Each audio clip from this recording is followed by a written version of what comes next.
افضحك كتتني فين حاجات كده والله لو ما خدتها اطلع اعمل فيديو فضيحه.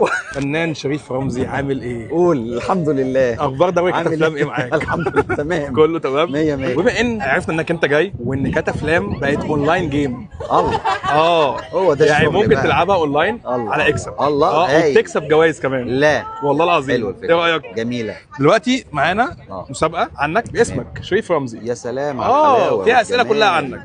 ادوس جوين اند بلاي. بالظبط ابدا. ابدا. في اي سنه ولد الفنان شريف رمزي؟ 1982. دوست اكيد تحت اكيد تحت. دوستها وين دوست اللي باقي؟ يلا. ما هو اسم الفنان شريف رمزي في فيلم سمير وشهير وبهير منير الخطير. ماشي. اوكي. فيلم من ظهر راجل من بطولة شريف رمزي و آسر ياسين. جامد. فيلم هتقول راجل من بطولة شريف رمزي فمن كان مخرج الفيلم؟ محمد شاكر خضير. بالتالي ما هو أول أفلام شريف رمزي؟ أسرار البنات. الله أكبر. مبروك الست. انكر ساوند فور لايف باي 2 اي. ايه دي سماعة. اوبا بقى سماعة بجد والله. الحمد لله. دي كانت اصعب افلام لعلم. لا اصعب اجابات. بس شريف رمزي نفسه انا يعني ان انا بحبه لا يمكن. والله لا يمكن كنت اجاوب بس انا عشان عاشق لافلامه.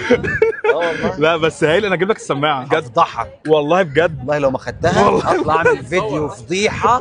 انا بقول لك زي ما وعدت. الله وعد واوفى. الله اكبر. انت كده لحقت نفسك مش اهم حاجه انت بتحب الفنان شريف رمزي بس. اعشقه والله العظيم. بص من المفضلين بالنسبه لي ما بهزر. شفت انا جاوبت على كل اسئلته ازاي؟ ايه رايك؟ لا تحفه. حافظ اعماله كلها. لا لا بموت فيه. شكرا جدا ليك بجد والله العظيم. تسلم حبيبي. حبيبي. كل سنه وانت طيب. حبيبي حبيبي يا شريف.